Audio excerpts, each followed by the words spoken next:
evening. I'm so glad you're here. Welcome to Paranormal Experienced with Kat Hobson. That's me. And I am so excited about tonight's show. I I have him often, but that's because we have so much to say. Because he is one of the coolest people. He is he is brilliant. He is the founder of the Hollywood Ghost Hunters. He is an actor and stuntman. And I am really, really honored to call him one of my very best friends. So that would be Rick McCullum. Hey. I love my intro. Well, I could have gone into all the movies and all the stuff and all the things, we would have been here all day. Somebody asked me the other day, what are some of the movies you've been in? And I blanked. I was like, Lone Wolf. Not Lone Wolf. Lone Wolf McQuade was my first one. There you go. And I got beat up by Chuck Norris. I should have taken a hint. This was not going to be easy. Well, nothing worth having is really all that easy. That's true. Although maybe with this, you could go there because residuals. Hey, Melinda. So, and Lori. I have to tell you, after I did Lone Wolf McQuade, I went back to Chicago. It was right around Christmas, and I was dead broke. And I got a envelope in the mail from SAG, and I opened it up, and it was a check for $600. Cool. Now, $600 way back then was a good chunk, but I'm the most honest person in the world, with the exception of maybe you two people. And I called up SAG. I said, "Hey, you made a mistake. They sent me money for a movie I did a year and a half ago." And they all start laughing. And the lady goes, "Hold on, say that again." So I did, and they're all laughing. They go, "That's a residual." And I went, "What's a residual?" And she says, "That's a check when they start selling it off to other formats and stuff." Right. I said, "I get to keep this?" She goes, "Yes." I said, "Oh, I love this business." See? Yeah, got to buy some Christmas presents. Well, your mom needed a Christmas present. So, you're probably one of the best sons in history. No kidding. I mean, you were very good. And I was so impressed when I first met you and we started talking about family things. And I'm still just as impressed as I was then. And that's been years ago. So you're doing great. She was pretty good to me too, though, so fair's fair. Yes, but I mean, you're still very close with your stepmother, who, is really one of the nicest people also. She's an evil beast. Let's be honest about it. Whatever. Sell that somewhere else, dude. But I have broken bread with her, so I know. And I know that she would do anything for you. So there. Yeah, she really would. She's actually a real sweetheart. She is a real sweetheart. It's one of those things that, she dealt with situations that weren't always fantastic too. And yet she's always positive and seems real. I mean, unless her camera's not working, and then she's pretty ill. But but she was still great. So it's one of those things that you just kind of, I think that with family, you're very fortunate. Oh, I got some pretty good family. There's no doubt about that. They're not. I never see them, but my brother came down the other day though. Yeah. Oh. By the way, can you tell why they let me into the hospital so fast? Look how white I am. Yes, you are, but you're very, very hard-headed because you're still sitting in that chair. But we won't go there right now. What's wrong with my chair? That's not where you should be. I cleaned up all. You know what I did? I actually took a dust mop and dust mopped all the ceilings, did all the stuff in here. So it's all fixed up in here. Well, we appreciate that because I've still got this guy hanging out behind me, so he just won't go. Looks like my brother. Very strong resemblance there. Oh, I've seen your brother. I'm not going there. But Yeah. you know, one of the things, and one of my favorite things is that you are, until you can't be, a very kind person. Sometimes. Sometimes, but you know, I'm sitting here and I have our friend Lori's calendar up on my wall, and this month is Inverness, and I'm just sitting there going, "Oh, I love that bridge. I love those steeples. I love that river." And you know, it's really very interesting that we went everywhere in Scotland. It felt like we didn't go south, and that's where, I mean, I want to go south at some point down to the borders. But you know, it's so cool that we've been blessed to go there twice. The first time was not quite as much of a blessing, but I think it was because it brought the Bloom Keys into such a close circle. Yeah, And, that's true. I mean, we were already close, but the Bloom Keys were really very special people. They still are. But it was, and Melinda, when y'all were telling me, you know, how fierce everybody was, I was so touched.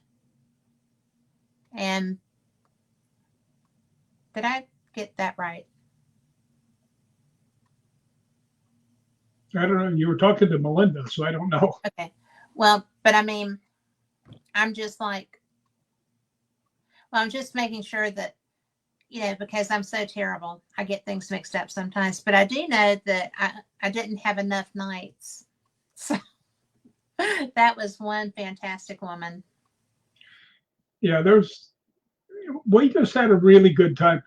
I remember the first time we went, and I told everybody, I said, "Right, I have to warn you something about Scotland.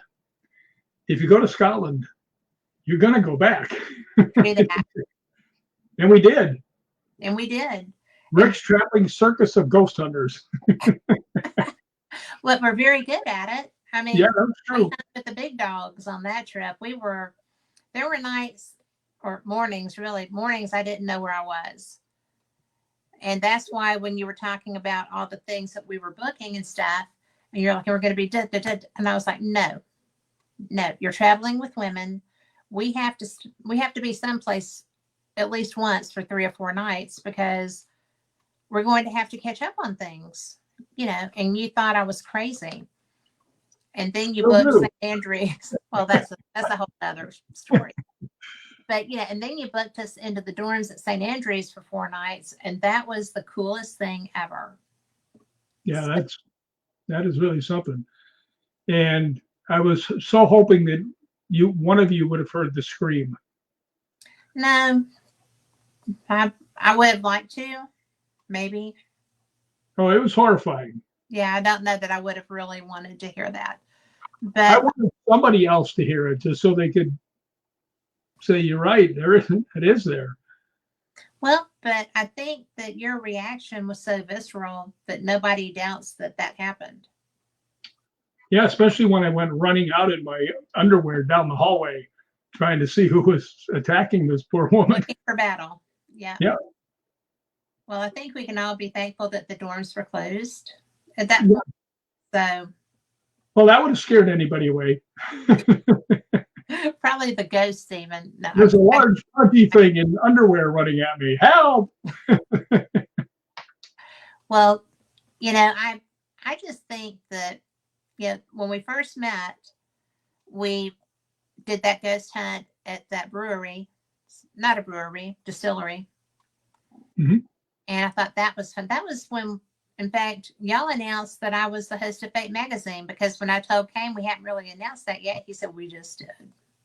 I was like, yes, sir.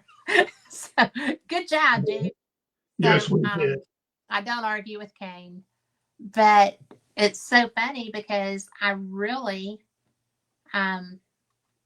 I really had so much fun, and that was such an instant friendship that I really cherish that. Just so you know, Well, and I'm the I'm not same just way. saying that because you look like the color of your blinds behind you, but I, really- I mean, it's been years, and I enjoy our friendship every day.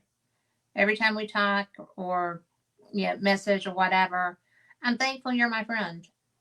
Well, right back at you. I mean, I would be the loneliest person in the world if I didn't have you for a friend. Nobody talks to me. It's like, yeah, way goes, I guess. But I Well, got one good friend. That's all I need. you've got more than me, and you've got a couple of them are the ones there in chat too. So, but and now you have David. You have me. You have That's David. true. You have my dogs. I mean, you have you know vicarious pets even. So it's a good day. Oh, by the way, I got a message. I can't tell you who it was from, but it just said, "I hope you have the best day ever." I like that. Yeah, and I still haven't seen the dog. Well, there's that. Get that dog up here. And Melinda said Scotland loves you too, Rick. You know, So, I feel at home there. I mean, I'm. well, It's yeah, either you do or you don't. I think that Scotland is haste you back is a real thing, and it's a genuine wish. And I think that I didn't really believe you when you told me that if you go, you're going back. But I even with our trip coming up, I'm like, how can I get a couple of nights in Scotland on the way there or back? Because David has all the dog responsibility. Hi, April. David has all the dog responsibilities, and that's so hard on him with running a business and stuff that, you know, I can't go for 3 weeks again, but, you well, know, the simple thing is, say, I've already gotten that far away. I won't have to pay for airfare or anything else, just a hotel for a couple of days. yeah. Or, And he'll go, and I, yeah, you know how David is. He go, of course, do that. he would. He would. But, it's so funny because there's, we have investigated together several times, and we've investigated the same location even if I couldn't be there. When you went to one of my favorite places to be the talent for an event, and I think that that is something that is really cool. When we were in Scotland and you had your big kaboom, that was the coolest thing ever. But you've had a lot of really good activity and a lot of great places. And You outside know, of it's funny. what? I don't know why, but spirits just seem to like me. I don't Well, know it's why. in the title of your book. Well, that's true. I mean, I go out wandering around. I mean, I heard somebody run up behind me the other day. Yeah. I mean, I've heard a woman hollering my name for 2 years, and they finally told me who it was. And the two very good psychics told me the same name. Mediums. Yeah, Lee Dunn and Heather Besser, both of Yeah. them. Two of the best I've ever met. Yeah, they nailed it just without question. Yeah. But yeah, I just love Scotland. Somewhere along the line, I had something to do with Scotland. There's no doubt about it. Oh, please. Well, and it was a very long time ago, and you were around Roslyn. So there's that. Yeah, that's very, very possible. And my buddy, when he instantly decided he liked me the first Yeah. 10 seconds we met, it was like, wow. That's still the ending of that story is still amazing. You want to share it or you want to? tease people with that? Well, I can tease a little bit and I'll let you share it. When we went back to Scotland, my friends from Scottish Paranormal, which I happen to be a member of, and I'm going to brag a little bit, I'm in their Hall of Fame. The reason I always bring that up is because I'm not in any other Hall of Fames. So, You're well deserved for that. but I do think, and you probably do too, that they're the best ghost hunting group there is. Yeah. Yeah, they're amazing. But they were doing a thing, and it was called the Americans Come Ghost Hunt with the Americans. Come hunt with the Americans. Indeed. Yeah, so we went out to Balgony Castle, which is where the Laird, my friend, was there. Now he had passed away just not too long before. Yeah. And I was kind of sad about the whole thing because he was my buddy, right? But we get out there and they gave us a room I'd never been to. It was a museum. I'd been to all the halls and everything else, been through there so many times. And then they asked us to go in this other room. And I was like, I was kind of, I was kind of let down about it, because it was small. I've never been you there. were surprised because you expected to be in the chapel or somewhere. I expected to be in one of the major rooms, but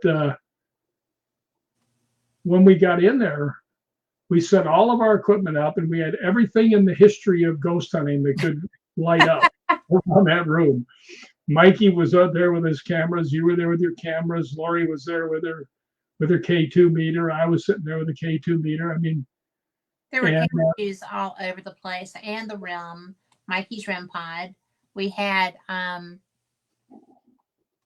don't think Lori had her SLS, or did she? I had my thermal, but I was only running my digital, my camcorder at the time, because I had a night vision camera, and that was a bust. But I did get some footage, but it was so frustrating. But yeah, Melinda was in that room. Yeah, the thing that was so strange about this to everybody who's listening, like I said, the Laird was a dear friend. And I'm sitting there and I introduced my group here to the people that were going to ghost hunt with us and told them what equipment we had. Yeah. And I said, are there any spirits here with us? And I'm looking at my K2 meter and it locks on 5, just locks. I've never seen that before. And I look over and Lori's is locked on all 5, right? I'm like, wow, there's some energy going through here, right? And when I said, are there any spirits here? I look up and you were looking at me. Mikey's looking at me. Julie's looking at me. Lori, everybody's looking at me. And I'm looking around. I'm going to stop you because that was not when we all started looking at you. What was funny was when you said, oh, look, there's someone here who's obviously familiar with the equipment. And I don't know who this could be. And everybody's like, hello, dumbass. Did not call you a dumbass. No, I did. I called myself a dumbass after realizing what happened. But all the equipment went off at the same time. It just all as high as it could go. It just boom. Yeah. So it was amazing. I've never seen anything like that in all my 50 years of ghost hunting. That kind of response. It was amazing. Well, and the REM pod. I mean, this was not my first rodeo either, right?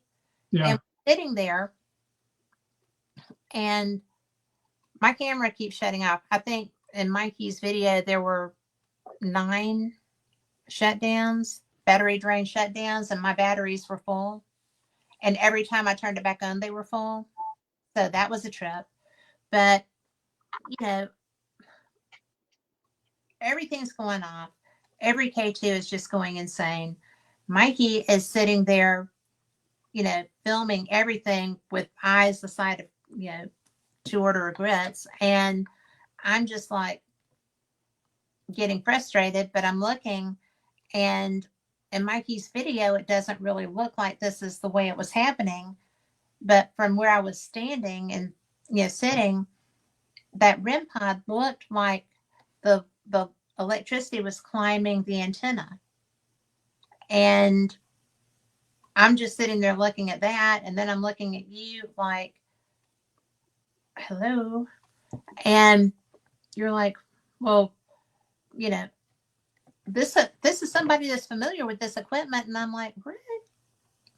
You know who this is? you We know, we need to see this from Melinda. She just put we down, need she to says, I believe, see this I, from because she has not shared that. So yeah, I'd love to come see. on, Melinda, start sharing here. What's going on? Yeah, you be putting that in some messenger, girl. But the thing that got me was when it dawned on you, everybody was kind of sitting on the edge of their seats going, I know he's going to get this. Yeah, And eventually. eventually. And when it dawned on you, it was just like, and it Do you was, remember what I said? Holy shit, it's the Laird. yeah, it is what you said. And, but, before you even got there, Mikey's like, my REM pod don't do that, bro. And, you know, I'll send you one tonight, Melinda. But, it was just so bizarre because everybody knew, we all thought that he was going to reach out to you. We had talked about that, you know, and I think that was one of the reasons that you really wanted to be in one of the other rooms. But when Stuart came, the new Laird, when Stuart came and gave us the tour, because he had asked me if I wanted him to talk to us about the museum, and I was like, well, yeah, because I need to know what's in here so that if somebody asks, I'll know the history in here. And everything in there was stuff from the property. The Laird's workroom was right behind the door behind you, or behind Mikey, well, behind you. And, you were sitting right in front of the model of the castle that Stuart and Raymond had made together. So it was just really very special. Everything in there was special to the Laird. And so I think that's why we were in there, because that was his space, other than his bedroom. That was his space.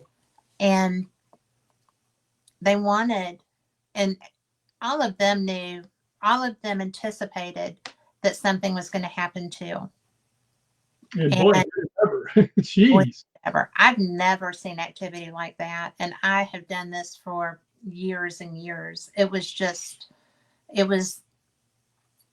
it was somebody who was excited to see you and was trying to make sure that you knew that they were there. And that was so special. I It had was, a slow start. uh, I had a slow start. I'm like, what you is did going have a little on? bit of a slow start. You know, it was really weird about that. We had three more groups that came down to ghost hunt with us because they were Yes. like 45 minutes to an hour. Yes. Nothing happened in the other ones when they came down after the first one. Nope.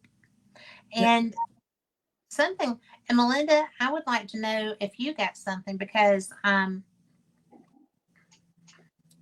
people were like, well, Greg said that there was going to be a code. The Laird had a code word that he was going to say. And I have one. We have one. And, I don't know. I haven't listened to my voice recorder. I listened to I watched my video. But I wonder if anyone got that. I haven't heard anyone say. Melinda, do you know, in chat? So Yeah, I think that was amazing. that was the most amazing. Oh, and Melinda, my email is the name of the show, Paranormal Experienced at Gmail. So there you go. But it was really the most, and that group was like so excited. I was so sad that that didn't happen with the others, but he had kind of done his thing. He had let you know, and he was off to more adventures, maybe. Well, when we were there before, you and Laurie and had already gone. Mm-hmm. It was me and Jay and Kathleen and Mikey, Mm-hmm. and we're back in his room, and he's laying in his hospital bed that that he had for thing. And he's introducing everybody. And I got my head down. I'm just staying out of the conversation so he can talk to everybody. Yeah. And I figured, I was wondering because I hadn't seen him for 2 years and he was getting older. And I was like, geez, I wonder if he's going to remember me. And he looks up and he sees me and he grabs my hand and yanks me down and whispers something in my ear. Yeah. I sat there and I went, I got to go outside. There's a lot of dust in this room.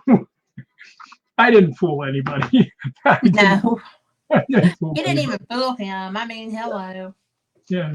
But But, God, I wish I knew what the connection was between the two of us. well, you know what the connection was between the two of you. Well, I've got an idea, but it sounds too self-aggrandizing to even bring up. But I think it's probably the case because I've always had the feeling about that certain group. Just it. Yeah, It Knights was in the Templar. newspaper. Yeah, the Knights Templar have always gotten my attention, Yes. and there's more to what the Laird was for sure. I mean, Yeah. and you know what? You're the only one I told the secret to. Well, and it will be a secret. Period. Well, it won't be a secret now. We wrote a thing for another magazine. Well, yeah, but I mean, it wasn't something that ever got shared. No, not really. No. But you knew that, or you wouldn't have told me. Yeah, never got shared. Mm-mm. But I had to tell somebody. I couldn't keep that in. I mean, for the people who are listening, It was a big secret. yeah, he had told me just as I was leaving. He calls me over the first time I met him, and he says, "Can you keep a secret?" And I said, "Yeah." Something a lot of people don't realize is I had my godfather growing up was actually a godfather, so we learned a long time ago to keep secrets.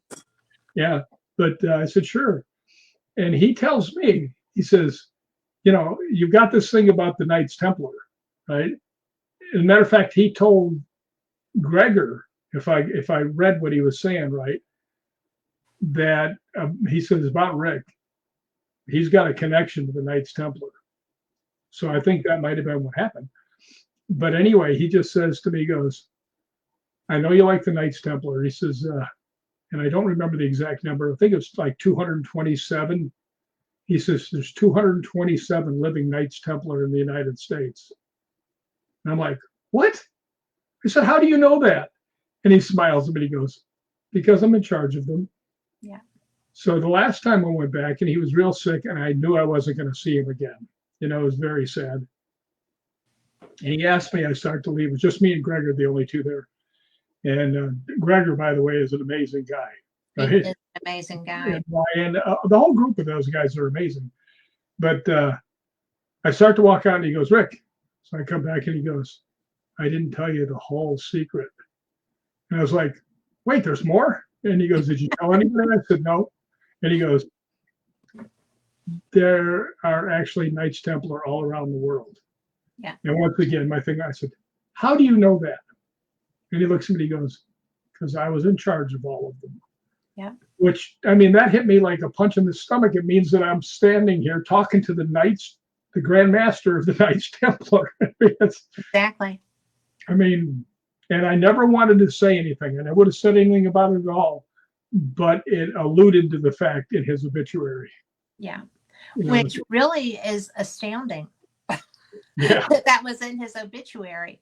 But, it's really, I think the mystery is only, or the secrecy is only when you are active in that role. Mm-hmm. But I treat that organization very carefully because I've been in some places that the activity, both Masonic and Templar, the activity was so strong that you did not want to do something to irritate it. And I'm very careful. I was Yeah, in, I don't think the Knights Templar would be a group you'd want to piss off. no, not at all. And the others aren't either Yeah. because they're, they were very aware of the occult. But we did have a question for you from the Bill of Rights Network that said, how close did the fires get to you? They pretty much surrounded me, Yeah. to be honest to you. But I happened to be in the hospital when all that was going on, so everything was You okay. went right as they're coming down into Burbank. I'm sitting there sweating bullets, freaking out. Now there's nothing to burn in Burbank. It's all. It's all concrete. Yes, I know, Yeah. but so were some of the other areas too. So Yeah. were primarily concrete, not all concrete. So I was in a good spot, and I mean, if I got burned, there was a doctor there. So Can't gotta go look anywhere, at, man. gotta look at the the good side. Yeah. But as amazing as that was, and it's the most amazing thing that's ever happened to me on a ghost hunt, the next night was almost as good. Do you remember what happened? Yeah. When we went to Inverness, Yeah. and the That people. was the freakiest thing because I'm sorry. You were being so polite.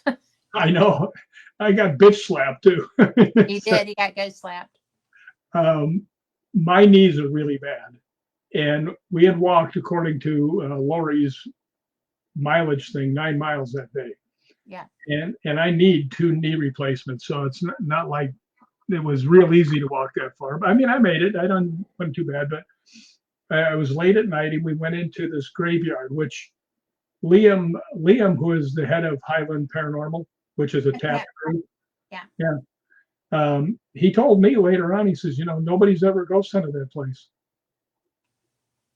Wow. I mean, it was an amazing place. It was an amazing place. That's actually the only place that I found my grandmother's maiden name. And it was on a really nice monument. Lori's family was on one of those same They were ones. on everywhere. Yeah. And I got to tell you, the McCullums were everywhere you went. I mean, there's, but what was so strange about this, I was walking along, one of the cutest things in the whole world, Julie, who was an absolute beginner, right? And I'm walking along and I see her with her back to me. And I look over there and she's got a little K2 meter and she's going to town. I was like, oh, she's hooked. Right? I have a picture of her doing that both at Temple and at the cemetery. Yeah. So well, the weird part about what happened next is there was a girl there who was a guest of Highland Paranormal who was walking with me. Mm-hmm. And I just told her, I said, I got to find a chair or a bench somewhere. My legs are starting to wobble, right? Yeah. And I happened to look around. There's no chairs. There's no place to sit. And I looked down and there's a tombstone right next to me. It was like a bench. Yeah. It was the same thing as a bench. Yeah. And I just leaned down, I put my hand down there and I said, look, I mean, no disrespect whatsoever. I said, but my knees are going to give out. I said, I need a place to sit.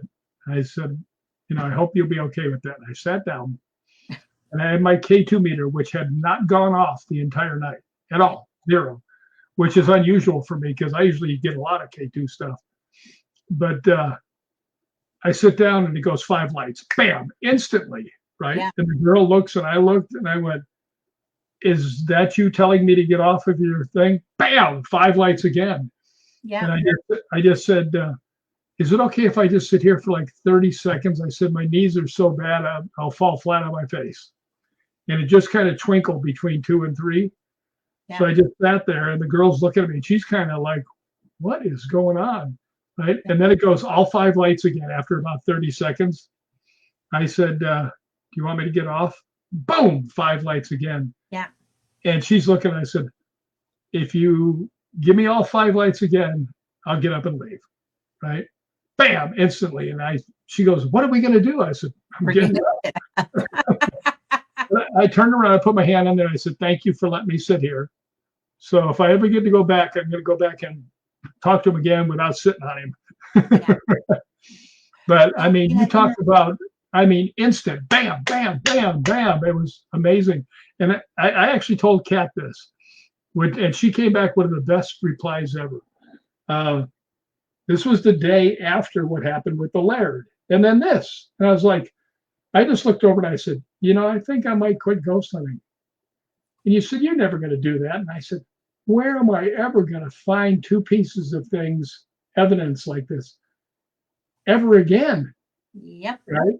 And she just looks at me and she goes, no, you'll keep ghost hunting because now you know. Yep. Now we know. Now we know what they can do. Now we know what they will do. How can we stop? Yeah, I mean, the power that came from both of those entities. Yeah. Mind-boggling. Both of those men. I don't know if it was a man or not. The guy or girl that I sat on. No, you're pretty sure that was a man. Sure felt like it. His energy felt like a man, for sure. Yeah. But I've run across a couple of women that could give you a beat down. I don't know who you could be talking about. Oh, well, I'm not going to say anything, but they all have red hair. Blonde. They have red hair underneath. Gray. Now look at mine. Look how short I got mine cut. You did. It looks really good. I like it. I mean, it was down to here. Yes, it was. I was like, I cannot put up with this. And I am. Hi, Tracy. So we have Tracy in chat now too. So hi, Tracy. I think that I really think that was the lesson that I took from your experience with the Laird, because you were so overcome with everything that we had happen. We had a great trip of investigations, and it was really, to me, it was overwhelming. It was surprising. It was so active. I had stuff happen that was not in my wheelhouse. And, all of us were having stuff. When we were at Temple, Julie was really getting great interaction. And I went and got her because of what was happening with me down by the stream. And Lee Dunn had come over there with me too. And then I got Julie, and because I felt like whatever was there was going to interact with that K2. And she was just swinging with that. She was wide open. She was getting stuff at the top of the hill, at the bottom of the hill, down by the creek. And Temple was, to me, one of my favorite places we went. And it was so old. How old is that? Really old. I was going to say the 1400s, maybe 15. I think the 1400s. Right around there, because you've got other stuff that happened around there, like 1303, the Battle of Roslyn. Yeah. And then when they built Roslyn Chapel. Yeah. Which was 1446. My memory, I remembered something. Holy cow. I am sitting here just going, wow, look at him popping that out. Look at me go. Yeah, 14. Yep. Well, that's because my hat says 1446 on the front. That's cheating. And Mikey got one too. So now I remember looking at him, and he had 1446. Well, I've got my St. Andrew's bookstore bag, and it has that on it. Yeah. So that was pretty interesting. But I got to tell you, like I said, once you go there, you want to go back. And there's places that Lori and I have already decided that if we get there, we are going to Croy, and so are you. So there's that. I guess I have no part in this discussion. Well, if we're going to get off the train, you might as well get off too. Well, if I let you guys go somewhere without me watching over you, David would shoot me. Well, he would certainly have harsh words. I'm going to tell David if you don't go with me to Croy. How's that? Yeah, that's all right. I'm going. Okay. But yeah, it's an amazing place. It really is. And I have such a feeling for it. Just because I know this is strange, is that I want when I actually pass away to be have my ashes spread in Scotland. Yeah. So that should be fun. Well, Not for me because I'll be dead, but well, uh, have fun watching us. But you'll be going, oh, that is not how I wanted you to do that. What are you doing? I didn't mean you didn't want you thrown out of the airplane. Jeez. We'll put a parachute on it. But you know, I mean, because I know where to go. Yeah, So there's it's it's an amazing place. You know how many times I've been there? how many? 13. Really? Mm-hmm. I didn't realize it was that many. Yeah. Well, that one year I got two in this. Well, twice I think I got twice in the same year. Yeah. Well, we have a question from April. Yeah, I see that, and yes, we do have a But secret. we have to read it for people that aren't in chat. Oh, okay. But she says, so knowing what all you know, are you fearful of death? And do you have a secret code you are leaving to? He does have a secret code. Well, yes, it's with Kat because Yeah. I figure she Well, would. and all the world knows it because he says it all the time. But it is. Yeah. And Actually, the whole story of my secret thing is I would be talking to Kat and I had a water pitcher, and she had told me about a story. I think it was where one of the guests got up during the break and went and peed yes. in the other room and they could hear it. So every time I was He pouring was, but we water, weren't on the air. We were at break, and my producer, I didn't hear it. Well, some, but my producer was like, so. but yeah, that was funny though. But so anytime I would be making a pitcher of Crystal Light, and I'd be Yeah. pouring the water in, I'd be going water pitcher, water pitcher. And he still does it, even though he doesn't drink Crystal Light much anymore. So yeah, I stopped that 6 months ago. Yes. So Lori, I made Lori a lady in Scotland. We're both ladies, and she is a landowner now. So I've got two. Well, we have one each. Yeah, I got both of mine were gifts. Yeah. Well, hers was. So hello, Jeremy York. Hi, Jeremy. So wait a minute. I got to get up. Keep looking, Jeremy. Keep looking. Oh no. There you go. That would be the book that Jeremy York nominated you for Paranormal Book of the Year over. He's the guy. Yes. And by Jingo, you won. Yeah, but that just shows you what bribery and deceit can you do for you. You can't do that when I'm taking a swallow of tea. So he loves your shirt. So get him one. And I'm with him Friday night on the 13th Dimension. We're going to be doing a UFO show. And you'll like it. They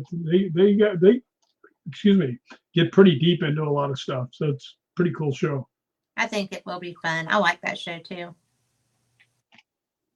And I actually have my 13th Dimension stainless steel water bottle. Show cool beans. Jeremy, I did not know you had merged. I'm going to have to find him at an event now. Oh, I ratted him out. Now he'll never talk to me. Oh, yes, he will. He likes you, okay? So, when you've been to Scotland 17 times. 13. What'd I say? 17. Oh, sorry, 13. I'll get there to the 17th. You're working on it. Yeah. But where is it? Because I know that you kind of get stuck on your beaten path. Where would you like to go that you haven't been yet? I don't know. I don't really know where I'd want to go. I love the places that I do go. I know. And the fact is, I don't have a lot of time when I go there. So, but yeah, I do need to start branching out and going to a couple other places. So we'll see. I mean, and a lot of the stuff I asked the Scottish paranormal guys, where should I go? Hmm. So I got another book I'm writing, so I got to Yeah. have more stuff. Well, you've got several books you're writing. That's true. I've got 2 other books, So, and the one about the women really, I think, is going to turn out okay. Whether anybody reads it or not, I don't know, but they should. well, I think that's going to be a really, really great book because you have been working on it, the research that you're doing into it, the history of the women's roles in history are fantastic. And I know that I keep like sending you stuff in Instagram and other places, but I'll have to gather all of those up and make sure that you've got all of them because I think that what you're doing is such a great idea and it's so underreported. Yeah, without a doubt, it's underreported. By the way, Melinda, yes, I have been to Dunatar Castle. I was there with Kyle Stewart and some of the other guys from Scottish Paranormal. So that is amazing. I didn't go in, but I was actually, if you've been there, you know what I'm talking about. I was standing kind of on the cliff across from the bridge, where you could see the whole castle and everything else, and you could look down into the valleys and stuff. It was really something. I just saw that castle today, as a matter of fact, and it's pretty amazing.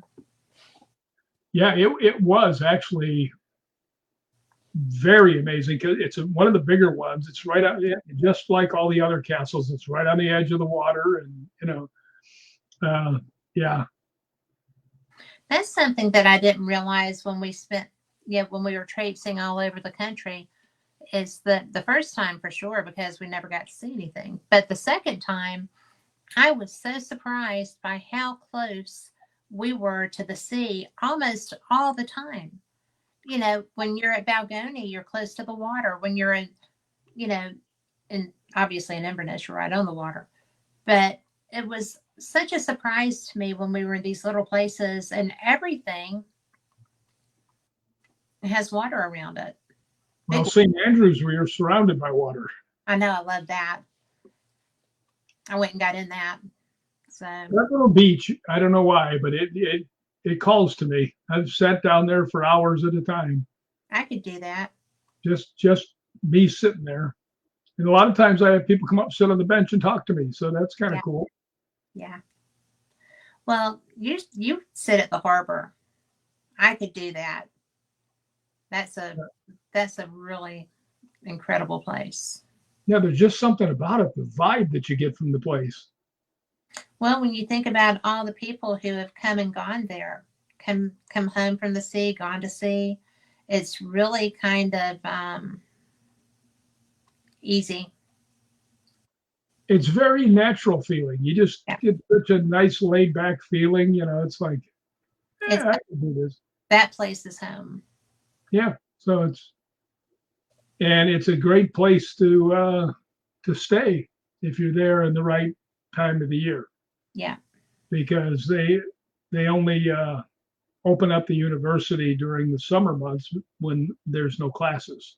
yeah, So, and that's a great location. oh, it's a fantastic location. It's right across the street from all the big name hotels that charge $400 to $500 a night. Yeah, And yeah. I think I paid $85 a night, or I might have done 110 a night. I don't remember how much it was because I didn't really care. Well, Don't well, tell. well, I'm old and I'm running out of money, so I have to make sure how much it's going to cost. Well, but it was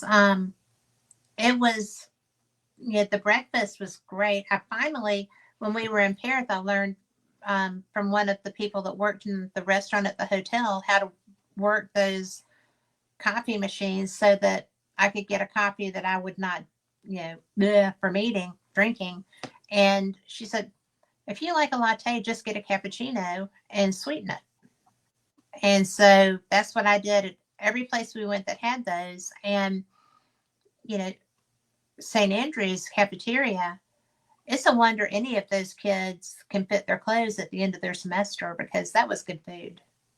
Well, not only that, the people behind the counter were so nice. They were so, so nice. And something else that surprised me because there's really, as I learned from the air stewardesses from Amsterdam, that they have their own sandwich. They have a national sandwich. And when I said I couldn't eat that because of gluten, she said, "Oh no, UK bread. You can eat, if the EU doesn't allow, Monsanto products, you can eat anything we have." And I did.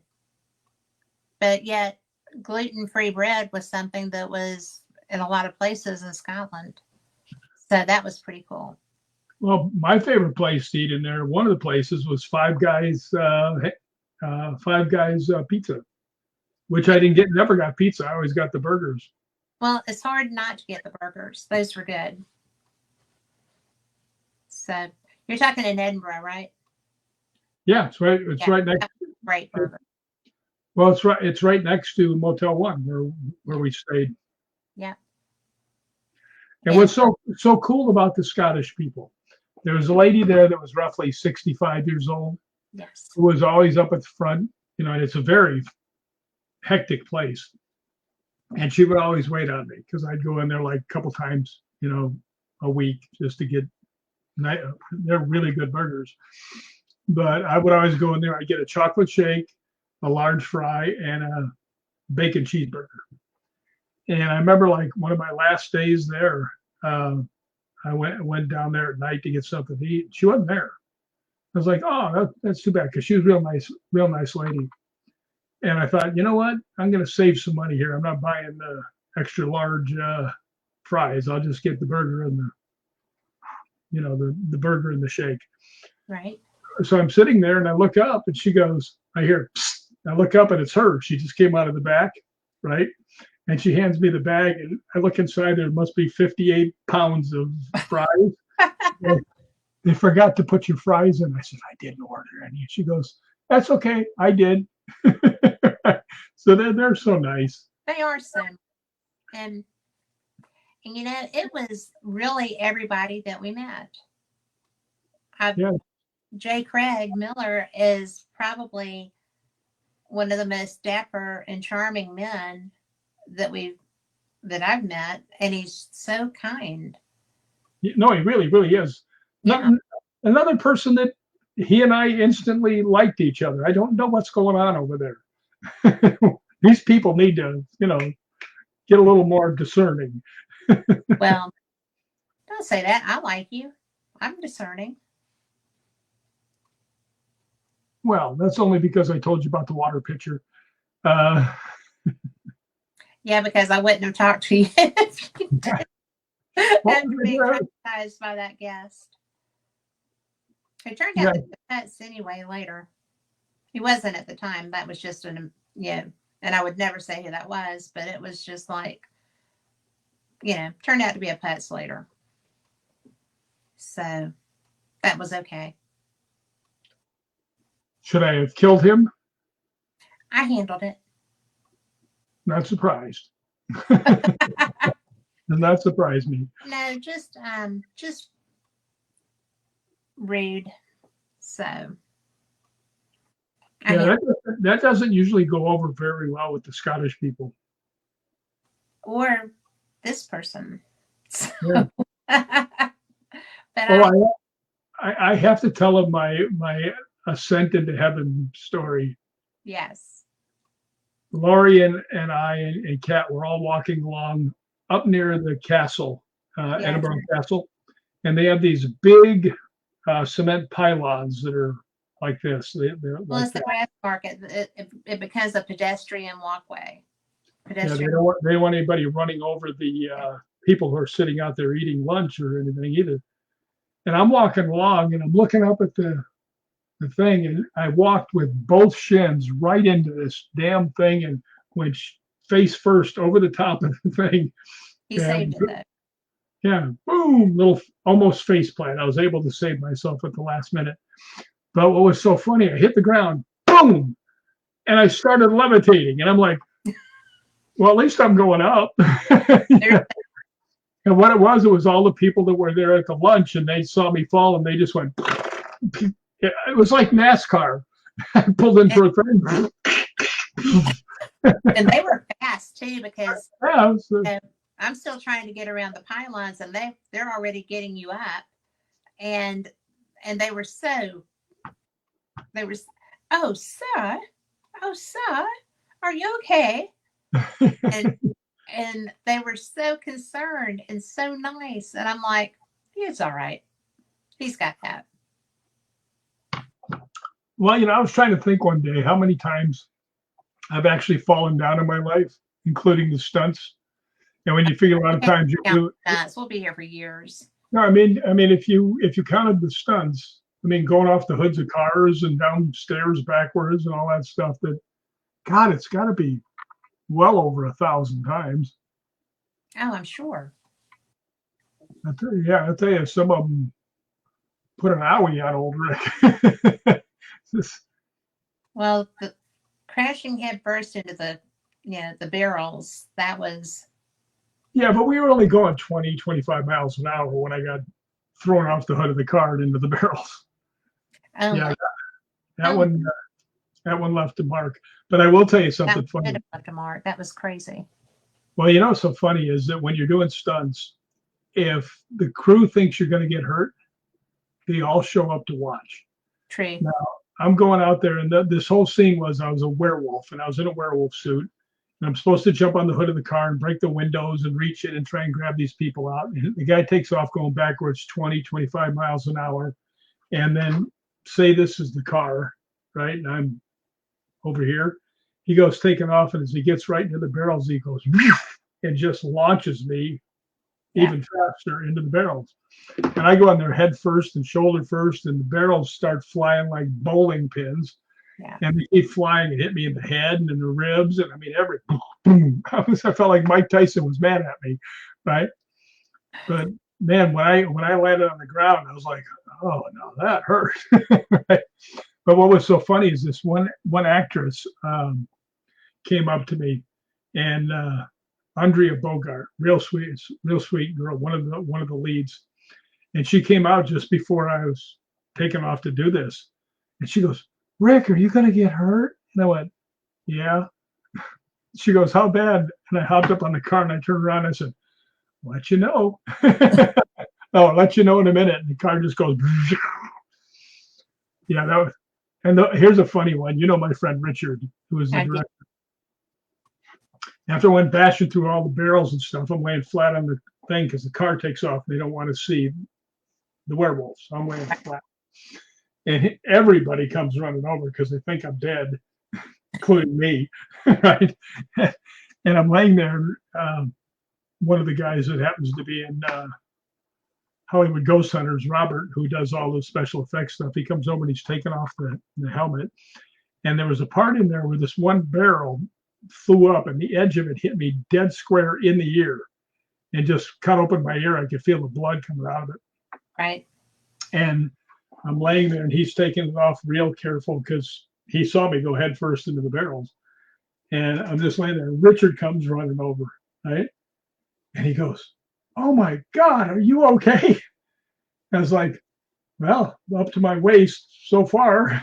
Right. And they're getting off the mask and the helmet that was there.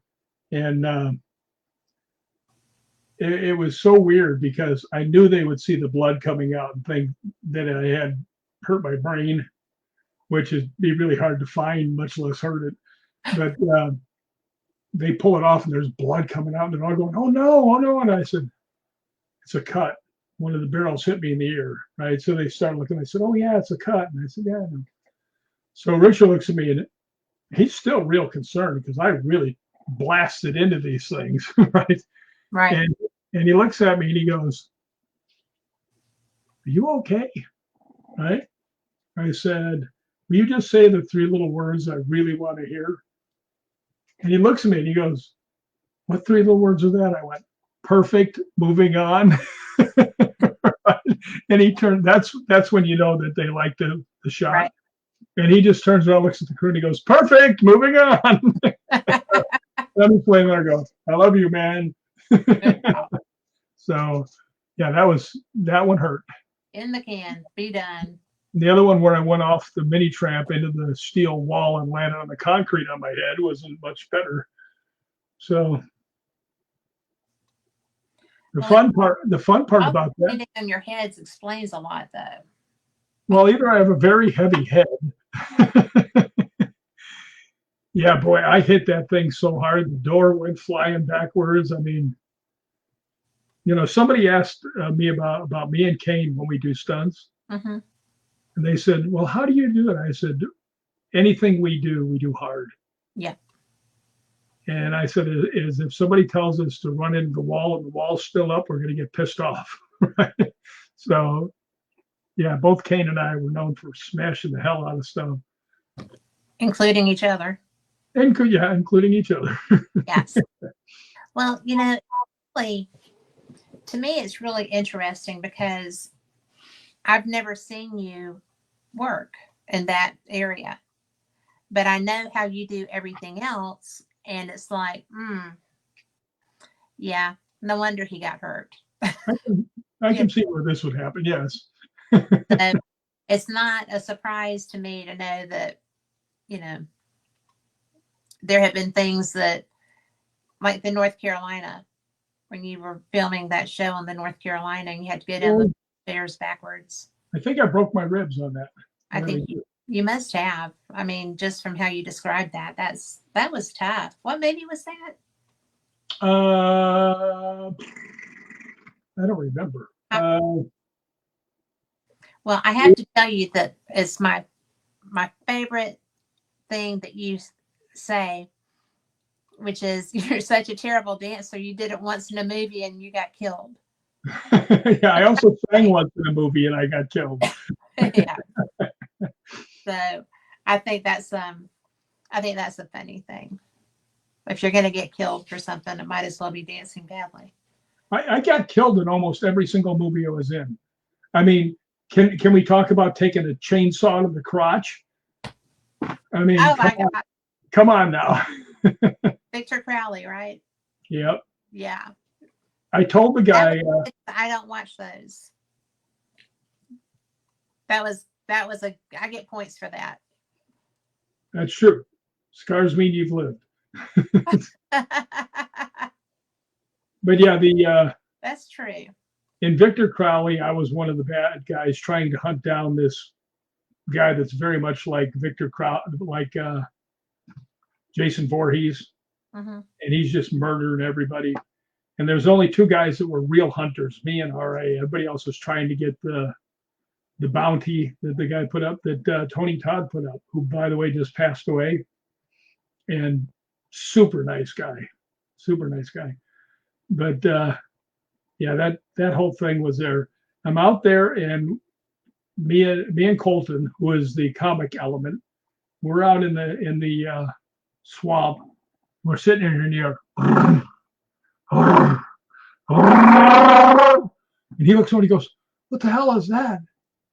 And I'm looking down the way, and I went, "Oh boy!" Right? And you know what? I never said a word in the movie, ever. Really? That was my shtick. I never said a word. And all of a sudden, here comes Kane walking out of the weeds with an 8-foot long chainsaw. And I'm shooting him with my shotgun. And Colton is shooting everything, but he's screaming, he's shooting everything. Well, my gun jams just as Kane's coming up on me, and I look up on him, and he takes Colton by now is hiding behind me, right? Right. Kane takes a saw blade, sticks it between our legs, lifts us up off the ground, and chainsaws us in half. Well, while I'm being chainsawed in half, a couple parts of my male anatomy start dropping, right? Now, I didn't know they were going to do that in post-production. Right. When I went down to the Egyptian Theater for the big premiere, yes. I'm sitting upstairs, and people are looking over me and say, "Hey, that's the guy that's in the movie. And that's one of the hunters." And then when it comes out, and they go, "Argh!"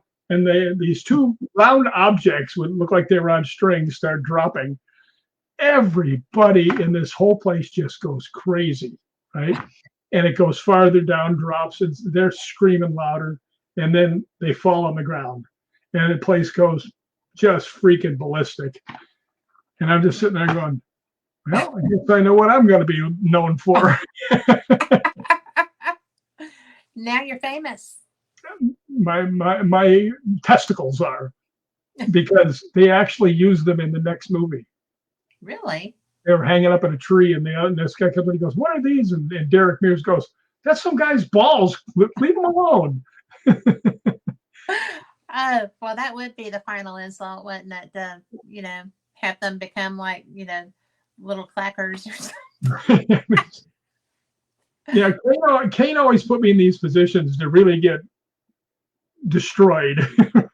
Whatever I was doing, I was going to get plastered for sure. Yeah, he just liked having you along. I think he just wanted to see if he could kill me. How many times? Yeah. Yeah. Several times, yeah. How many times has he killed you so far? All of them.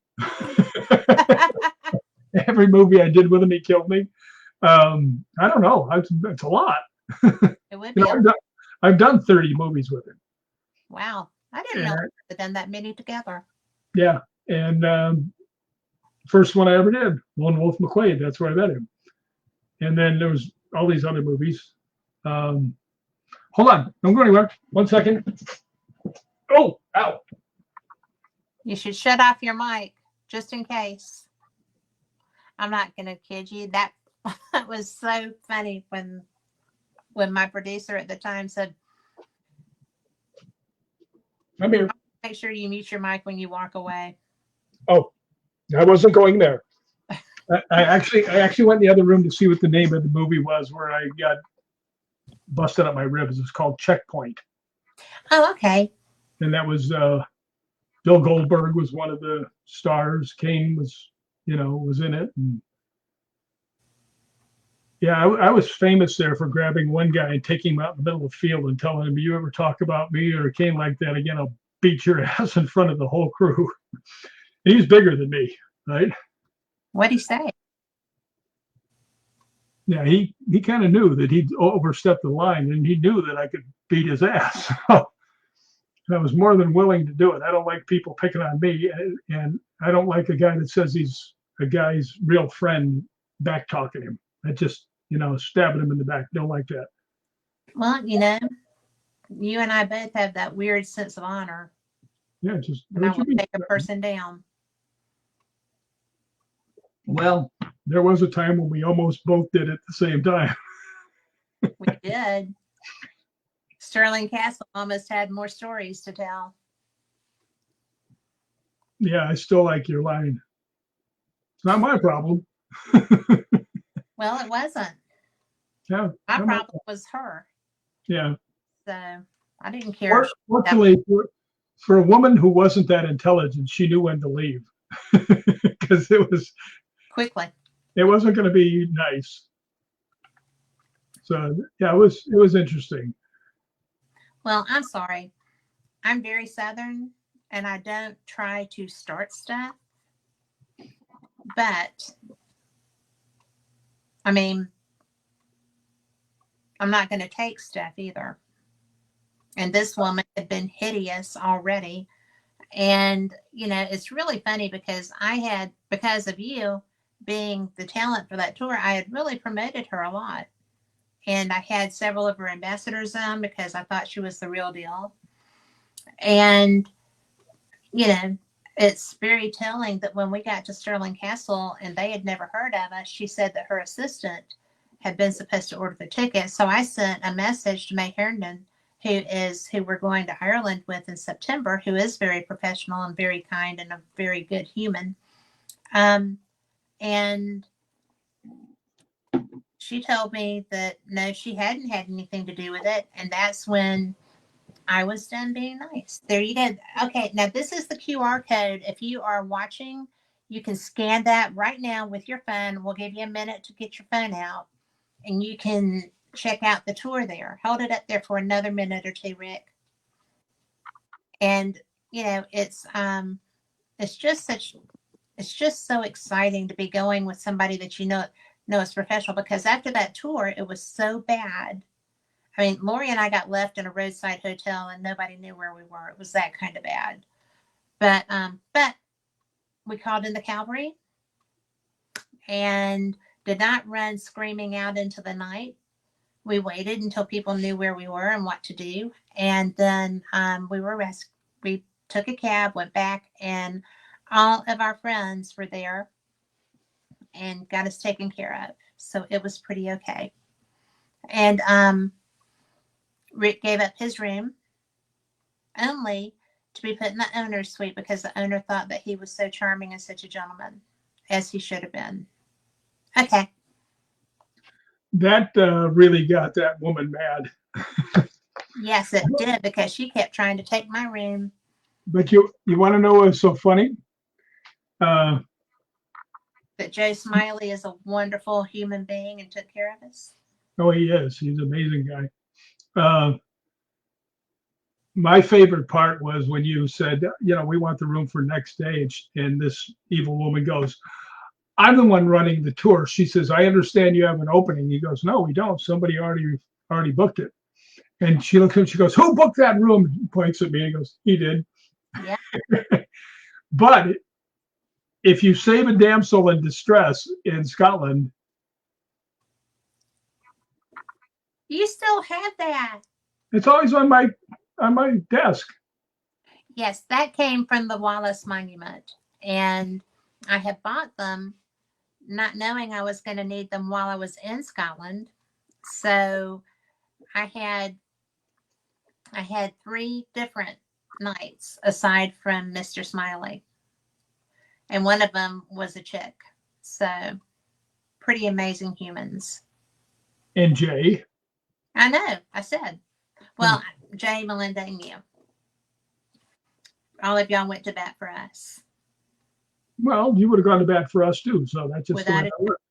But the best part was the fact that all the people that were not being discriminated against because of the woman being so yuck, were so surprised to see us. And that was really perfect because, those phones started going nuts. It was great. That was pretty cool. I tried everything I could to swap rooms with you so you could be in the guy the owner's suite. Yeah. Which was, on the top of the building, and it was a penthouse, and I was going from sleeping on the floor to being in the penthouse.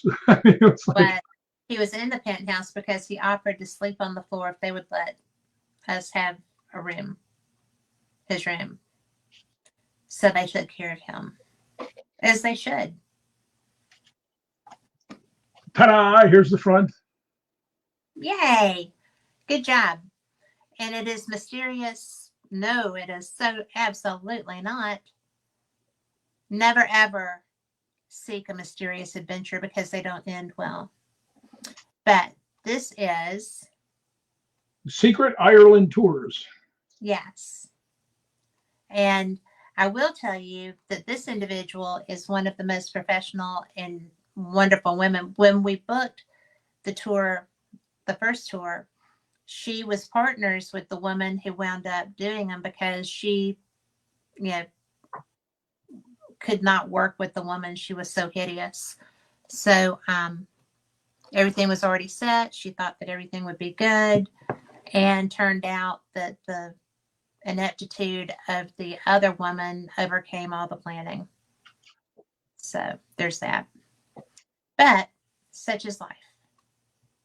And we had such a great tour this last time.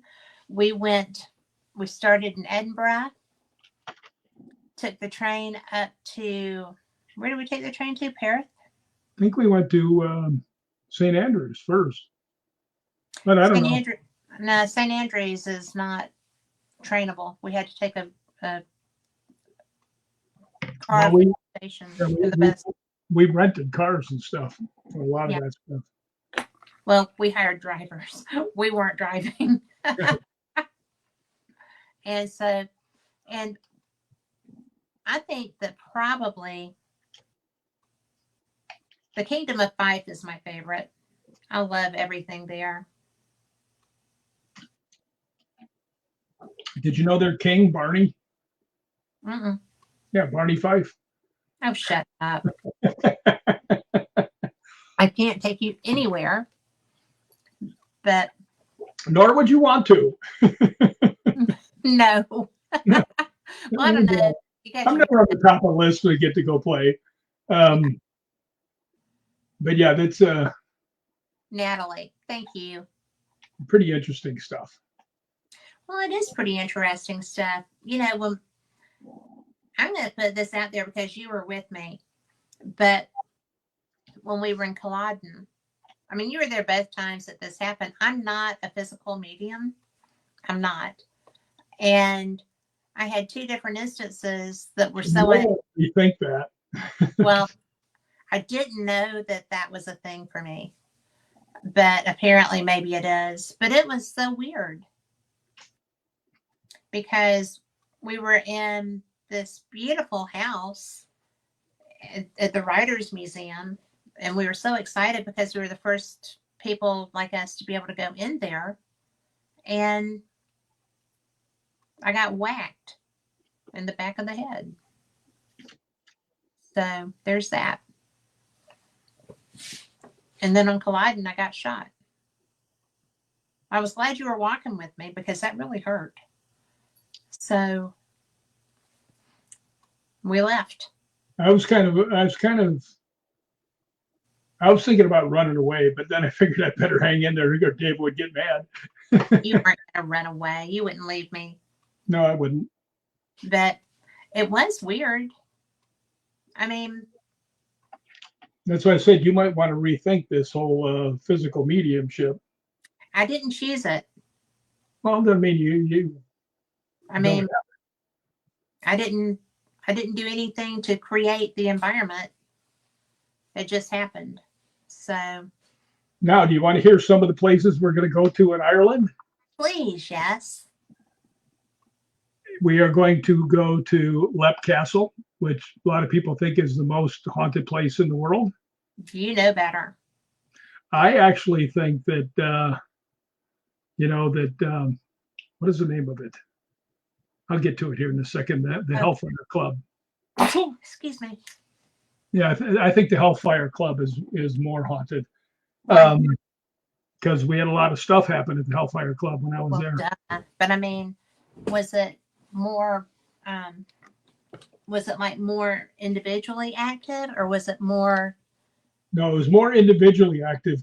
Kyle Stewart was in the back room and was having a lot of verbal communication. Cool. And that is where I had talked to my relative who was responding to everything on the Frank's box. And I look over at the people that had the Frank's box. I said, this is going to be the best audio ever.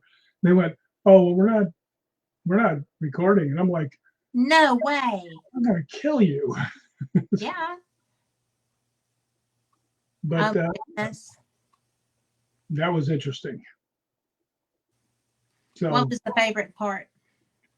Them talking to my relative talking to me over the Frank's box. Yeah. Because when we got there, he was a member of the Hellfire Club. And we got there, and I think that's one of the reasons they invited me, knowing that I was related to one of them.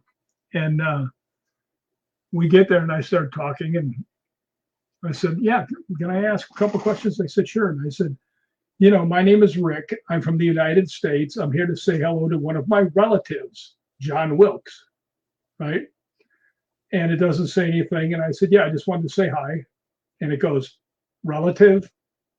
And I said, yeah, I'm your relative. And it goes, hi, Rick. Now these people are going, what the hell? Right? So, but it kept on going like that.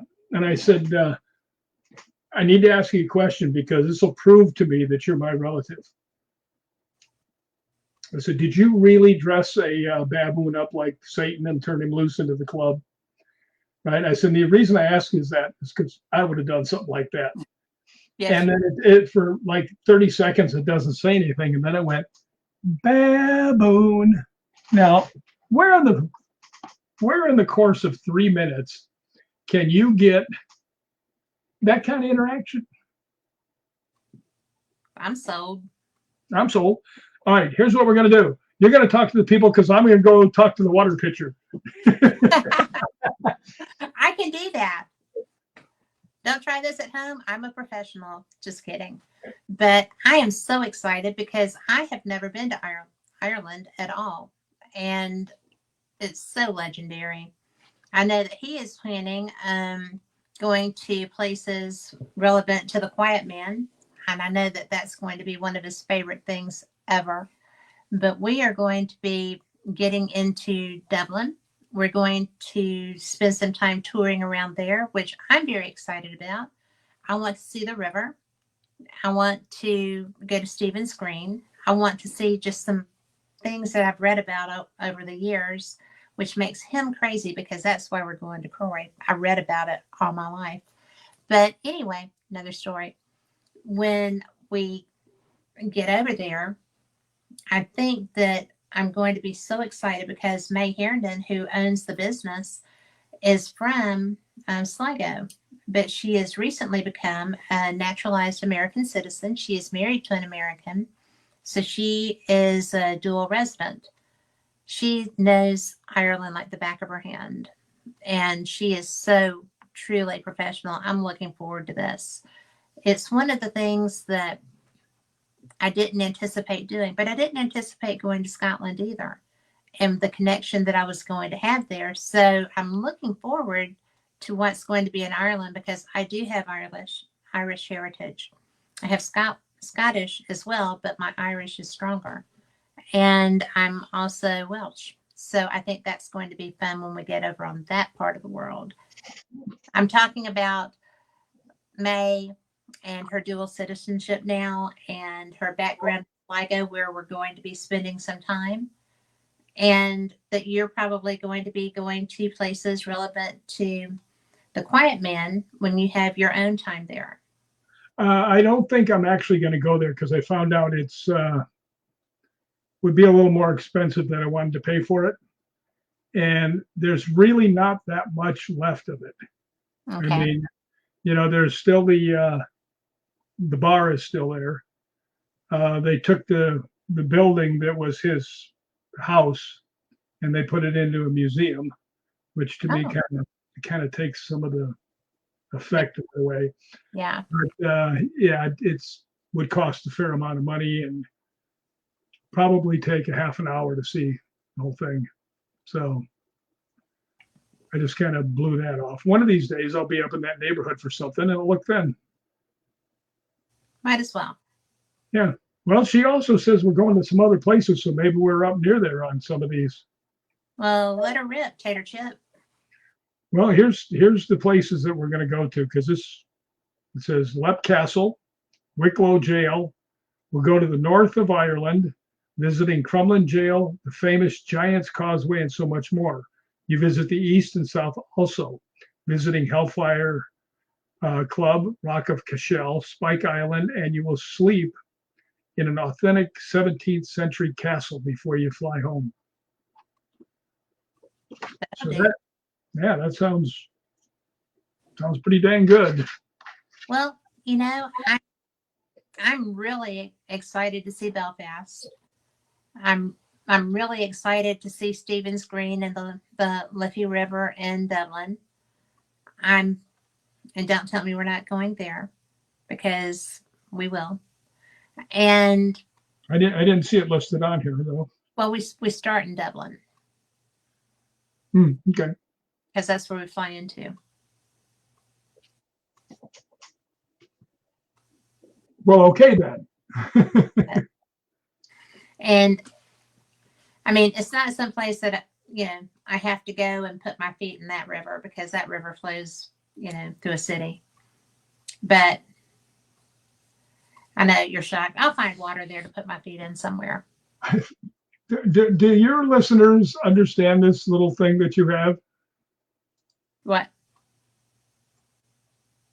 about you and your feet in the oceans? Oh, well, it is what I do. And we just lost Rick. So while we're getting him back, I will tell you that when we were I like water. I am a beach girl. I get in wherever I can. And it's so funny because when we were there you are. I was just telling people that when we were in Scotland, we stayed on the North Sea in St. Andrews, and we were right on the sea. And it was a beautiful day. We went out there. We saw sandworms, which was kind of like, but because I was already barefoot. But I went and I got in the sea, and it was just like, it's the reason it's the North Sea. It was cold, but I was still in there because that's what I do. I get into the water. And then we went to Loch Ness. It was a cold and gray and wacky doodle day. And I still had to do it. And I did. I got in there. And it was really fun because when I did these things, he thought I was crazy. Well, I knew you were crazy before we ever went. So, I mean, that was It's no my surprise. gift. It is what I do. But, it was like I just connect through nature. I connect through water. I'm a water person. I'm a Scorpio. And I just absolutely love feeling different water.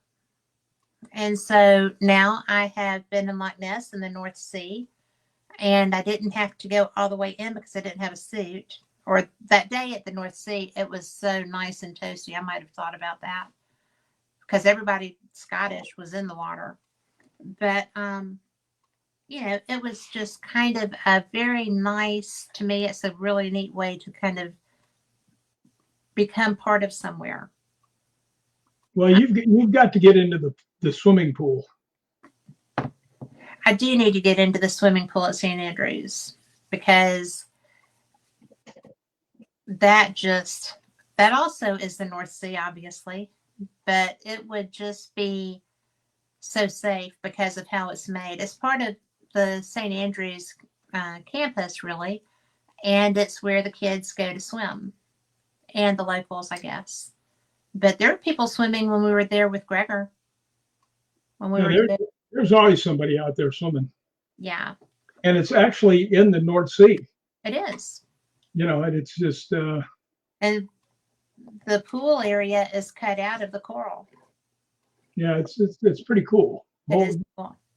That's what you see a lot of stuff like that in Scotland. That's kind of what's so much fun about that. You always go, "Oh, look at that! That's cool." It is, and there was, oh my gosh, when we got to Mingus, Castle Mingus, we call it Menzies, and sorry, Greg, but they call it Mingus, and when Mikey got out of the car and turned around, he was like, oh my God, we're in a picture. And I'm like, we are in a picture because the hay, the yellow grasses with the green grasses, and then the fence and the animals, it was just like unbelievable. We came through a primordial forest. It was so old. The trees were so huge. And it was such a beautiful drive in. And then in the castle was so special. They still had the molds to make all the rosettes and stuff. In case something broke, they had the molds to replace them. And I love rosettes. Yeah. Well, all the pieces, not just rosettes. But what do you call it? Well, rosettes, my Aunt Yvonne used to make them for me every Christmas. Yeah, we've had that conversation. Different rosettes. Yeah. So the decorative ones, not the yummy ones. But these were good. They were like crispy, and they had powdered sugar on them. And yeah. You didn't tell me about the powdered sugar. I keep some things to myself. Is that not a beignet? Did you just say beignet to me? Yeah. And you really expected me to know what that is? It's like a square donut. You've been to New Orleans. Yeah, but I didn't go to any of those places that had beignets. I stayed inside most of the time. Oh, Uh, no, rosettes are circular, and they've got like things that come up on the sides, and then all the thing, and it's really crispy. So you've got, it's got. I think it's got some of them got cinnamon on them and got powdered okay. sugar, and oh, are they good? Oh, hello, Raymond. I think that's one of my favorite things is that we have so many different experiences between us that being able to share stuff like that's pretty cool. Yeah, I mean, it's when you come across something you didn't even know about, it's like, what? Yeah. And now you know about beignets. Yeah, it's There's got to be some place in LA that has beignets. oh, I'm sure there's 500 of them out here. I mean, all these posers we have out here, I'm sure they're all after beignets. Well, Probably, they probably don't even know what a beignet is, but they need to have one. well, they're like donuts, but they're little rectangles. They're not really little, and they're fried with powdered sugar. And there's all kinds of places to go, mainly in the quarter, but they're famous. Yeah, I never had one of those. Um, I'm good with an Oreo cookie. Yeah, me too. Just give me a double stuff and I'm good to go. Oh my gosh, don't even start me on a double stuff. I think they should just have one without any of the stuff that goes around it. No cookie, just the stuff. Just give me the frosting. That's all I need. Yeah. Well, that would be us. Yeah, that would be us. So, I like your shirt, by the way. Why, thank you, sir. I can't imagine where I got it. You must have clout with someone. And this is a small one. Is it? So I'm like, yay. But it's it gets attention when I wear it places, which is funny because I didn't expect that. And I mean, I don't just wear it to to paranormal events. I wear it around and stuff, and people are like, "Ooh, Hollywood ghost hunters, really?" And I'm like, "Well, yeah. Are you a ghost hunter? Yeah. Do you know them? Yeah." Yeah. My best guy friend is the founder of Hollywood Ghost Hunters with his best friend. So yeah, I do know him. And that's kind of fun. Yeah. Yep. I've ever told Phyllis that Kane Hodder is who, with you, because Kane is who really was like, we just did. But yeah, when y'all announced my hosting Fate, that was so nice of you. You were so excited. It was. Still am. Me too. You know how many times I've mentioned you as the voice of Fate Magazine Radio? I don't know how many, but I know that you do it, and I appreciate it I do time. All the time. Whenever I say, yeah, and Kat Hobson, she's the voice of Fate Magazine Radio. Yeah. And there's Lori Dorsey, who has a gigantic red suitcase. She's gonna bring it just to whack you on the head with before she throws it away. You're gonna get so much trouble. So. But we had, well, she and I have had several occasions where stuff came to us, like the Pardon Me, when we were walking up Dalton Hill. That was interesting. Well, she is really good at getting evidence. So, and getting experiences too. Well, I got to tell you, just off the top of my head, the Rick McCullum invitational only ghost hunt to Scotland. Yeah. You, me, Lori, Mikey, and Julie. Yep. And I'm not sure you might have to go a long way to find any better ghost hunting group than that. Well, that was a pretty good group of people that loved what they do. And Julie turned out to be very active with her experiences too. So that was fun. Yeah. That was fun. And I sat on a man's tombstone. And we're told to leave. Very. Yeah, he wasn't very nice about it. Get off me, fat boy. Well, in all fairness, you probably were a little heavier then, but not that much heavier. And it was Stone. I mean, he was just upset. Actually, I'm only 211 pounds now, Yeah, which I'm usually like 235 to 240. So, I mean, look at my neck. I do. Yeah. Vampires will be chasing me around for that neck. Well, I probably know some. I talked Yeah. to some different people. So, I look at myself there and I see how thin I am and how white I am. I'm like, boy, I'm glad they made that phone call to me. well, you know what? We are just going to manifest and claim that everything's good. Well, that's tomorrow. I'll give two different doctors that are trying to figure out what the hell's going on with me. Yeah. I don't get scared very much, but that one got my attention when I got the phone call while I was driving. I had been in for my usual checkups where they take your blood and stuff and they know if you can still have those drugs for, your, the ones they prescribe for you. Yeah. And about 2 weeks after that, I was getting real dizzy and, I couldn't breathe. So, and that's also an urgent care. So I went over there, took another blood sample and sent it off. And like 3 days later, I'm driving along, going to Walmart, and I get a phone call from the doctor's assistant and said, Rick, don't blow this off, right? Go right now to St. Joseph's emergency room, right? Right now, right? Okay, this can't be good. So I asked him, I said, what's going on? He says, your red blood cells, which the lowest they're supposed to go is down to 13. He says, yours are at 7. If they go much lower, that could be it. So step on it. Right? So I got there. I mean, they were waiting for me, just shot me in through all the things like a missile. Next thing I know, I had four transfusions. I mean, it was like, holy crap, what happened to me?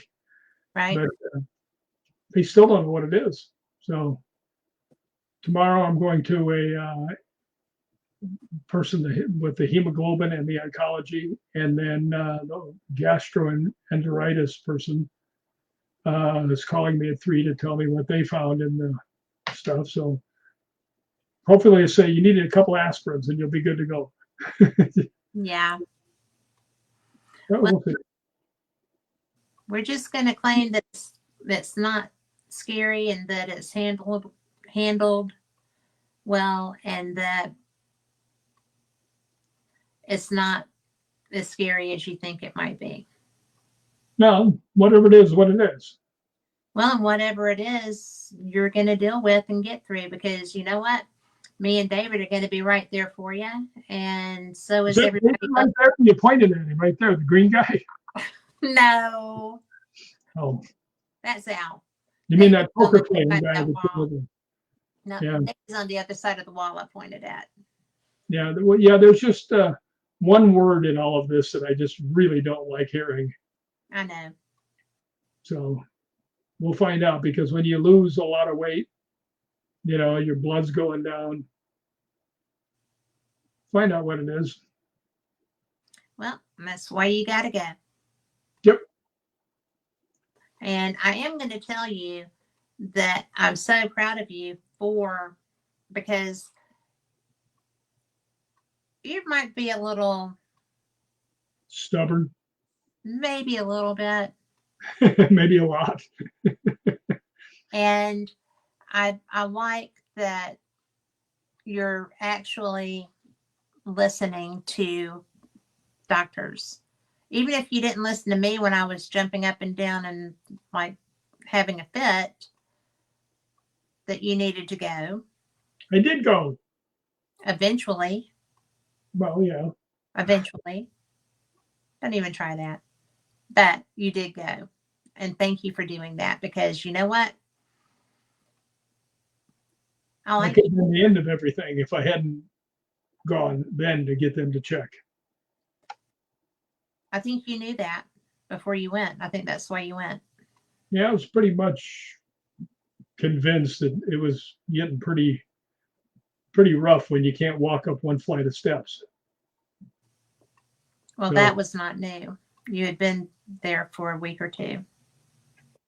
well, you know what was weird? A friend of mine from downstairs came up and she says, "Yeah, I got your message about, if you hear a big clank and call 911 and have them come in the window." Yeah. And I said, "Yeah." And she says, she said, "I was just wondering, do you want to go for a mountain climb anytime soon?" And I was like, I know. um, How clueless can you go? I can't breathe. That's why they put me in the hospital. Now you want me to climb mountains? Oy. Well, she And she probably, didn't bring the dog. yeah. Arr, Arr. my part-time dog. Yeah. It's still there.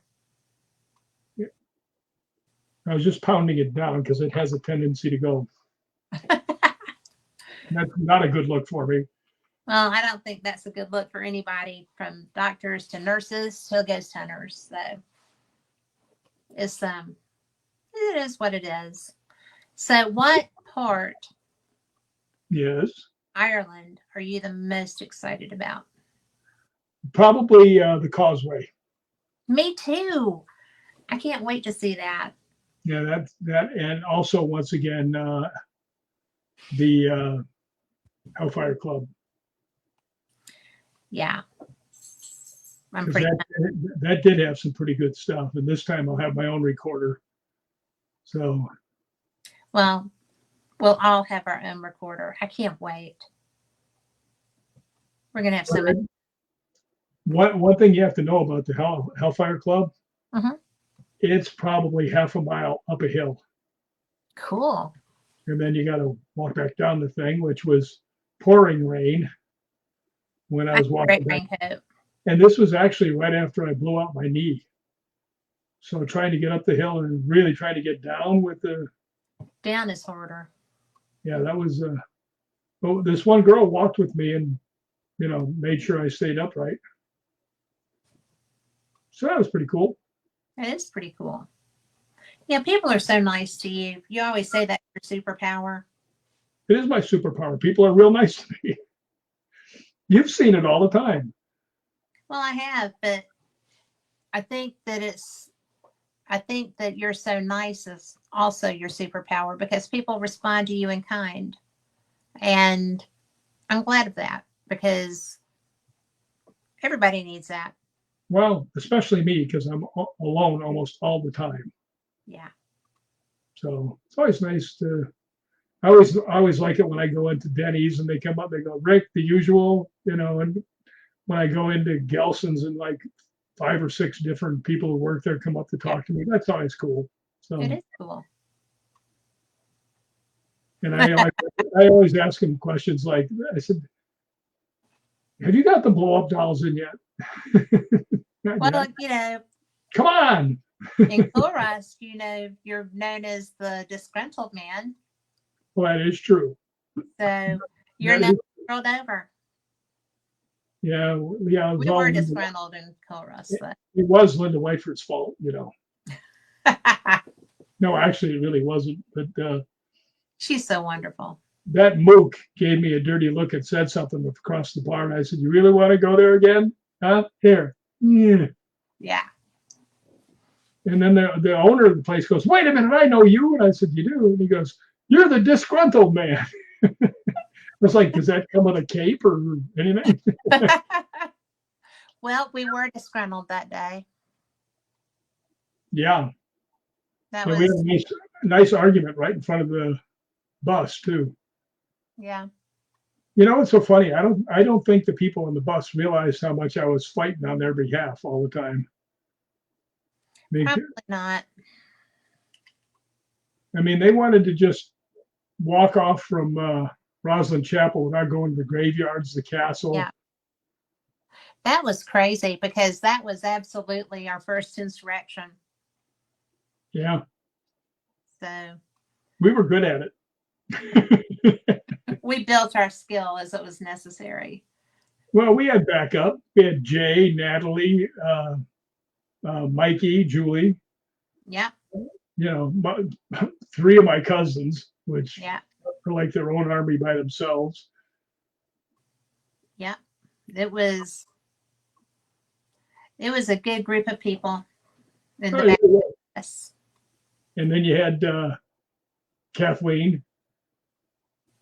Yeah. I think Kathleen could do some damage.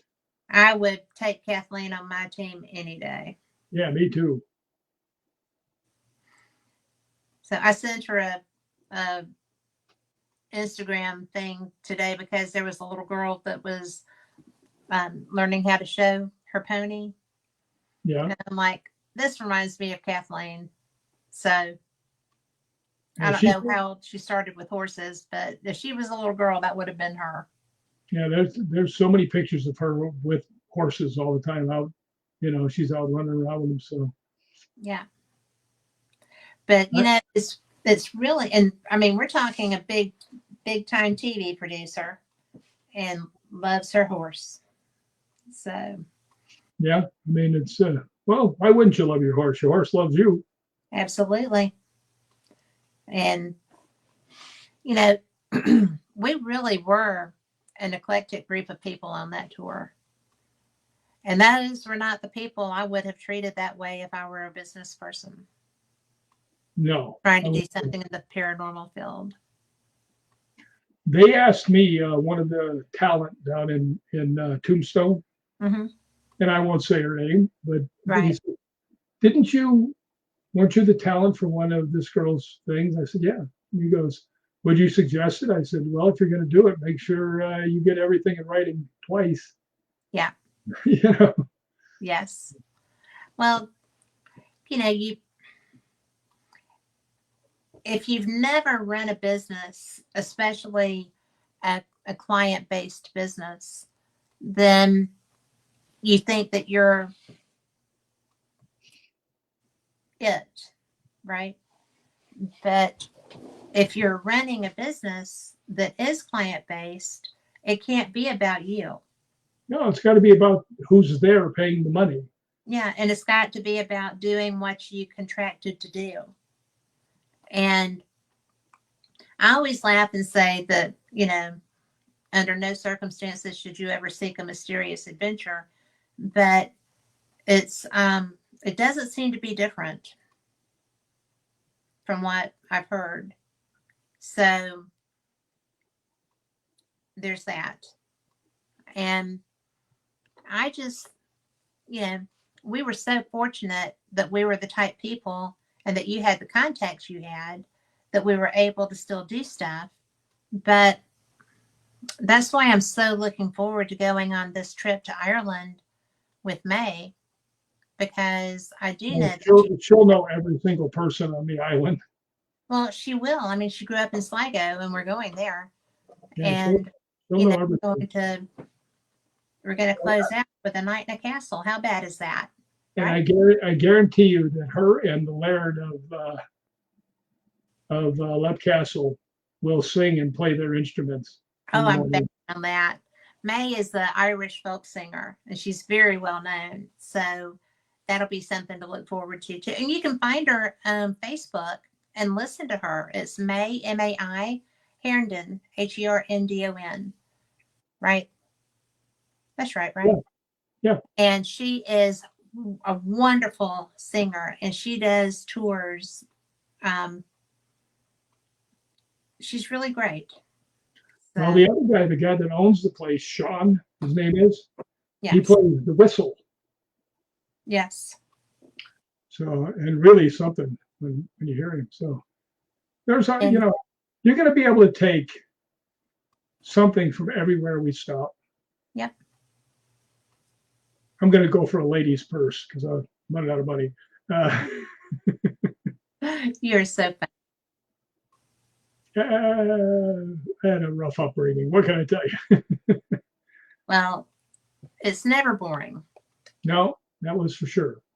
So, you know, that's it's one of my favorite things about you is that you aren't. You find the good in a lot of things. And if I'm having a bad moment and we're talking, you're always like, oh, come on. What about this? And I'm like, well, yeah. I mean, and I don't get down that often, but when I do, it's just kind of like, I just need that reminder, right? Yeah, And you're good at that. everybody does. Well, you're good at that. So Everybody does. you're a good friend. Well, thanks. Wouldn't be a good friend if I didn't have one, Well, So, so there, take that. I will to the bank. So what do you want? What do you want to close with? You've got a few more minutes, but um, other than Hellfire and the Giant's Causeway, I'm excited about the Giant's Causeway too. Night, Melinda. So, I think that I think I'm excited about seeing downtown, the city of Dublin, because that's another one of the places I've read about. You're welcome. Yeah, I'm just sitting here reading the thing here. It doesn't say in here anything about Dublin, though. But we're getting picked up at the airport and we're going to have lunch there. Okay. Yeah, but I am looking forward to the Giant's Causeway. That will be Tell pretty people cool. about that. Tell people why you're excited about that. Well, it's actually a natural formation that looks like UFOs did it, because it's like all straight up and down pillars. Yeah. And they're huge, and they're all along the coastline. It's just amazing to see them. And I want to see them with my own little fat person right there looking at them. Yeah. So that's what that one's got my attention, because I've never seen anything in person like that. Well, I haven't seen anything like that either. Yeah, the closest I've come were those Callistones, and then the well, in the desert. There's Well, it's going to be interesting about this. Oh, thank you for the healing energy, Melinda. One of the things that I kind of going to be looking forward to here is there's only 2 places that I know out of this tour. So I'll be learning along with you guys. Which will be fun. But the two most haunted places I do know. I've been there. Matter of fact, I slept overnight in a chair in Leap Castle. You were the ghost. I was under the sheet. Yes. I love that. Everybody that was in that party came out, was taking pictures of the guy with the sheet over his head. Yeah. Well, that was the day that you got shot, though. You needed to rest. That was the day that I was outside, and I was pretty sure that was it. Yeah. And I'm not one to really build up a story like that, but I mean, what was happening when all of a sudden your vision goes like this, and then it goes circular, and then all your energy goes whoosh, out of you, and you're just going, this isn't good. This is not good. But fortunately, I didn't croak. Always a plus. Yes, I will eventually, but not anytime soon. Well, everybody has their moment. I'm just putting that out in the universe for tomorrow. I'll take that. I'll put that out too. You're not. Yeah, the only thing that worries me though is my breathing's been hard again this every once in a while. Well, your markers that you had low before are kind of low now, and that's why you were having trouble breathing. They said that's why the transfusions. Yeah, well, I think you see, I'm not hiding from you. It would be hard to. Yeah, my hemoglobin is 8.2, and it's between 13.2 and 17.1 is where you're supposed to be at. So it's pretty low. My red blood cell count it can be between 4.2 and 5.8. Mine's 2.2. So, I mean, there's a lot of blood issues. Well, as a friend, you know that. You know you're having trouble breathing again. You know that you're pale. And you know that you were told to go back under those circumstances Yeah, but I'm not by really, fast transportation. yeah, but I'm really not there. I mean, the thing that gets you, it's not the breathing so much. It's when you start to get dizzy and kind of ablated. And I haven't had that. So it's, How would we know? oh, that was harsh. That was, I'm sorry. that was so You know, harsh. I like more than my luggage, and that's saying something. I like that luggage, but There you are. I am there. So, yeah, I'm just hoping for the best tomorrow and Yeah. get back to being better. And I think the girl downstairs is trying to kill me. Hey, let's climb the mountain. I just told you I've been in the hospital for 4 days getting transfusions because I can't breathe. Yeah. Yeah, so is that a no? You're not in my will, so relax. That's so funny. She sent me a message today saying, I hope today is the best day ever. How can we make it tomorrow too, just in case? Tomorrow, we want tomorrow to be the best day ever. Tomorrow would be good. Yes. And you know what? No matter what it is, we'll get through it. Yeah, no matter what. Eventually I'm going to be where I'm supposed to be. Yeah. And I'm pretty sure I know where that's going to be. So I'm not afraid of it at all. Well, you know what?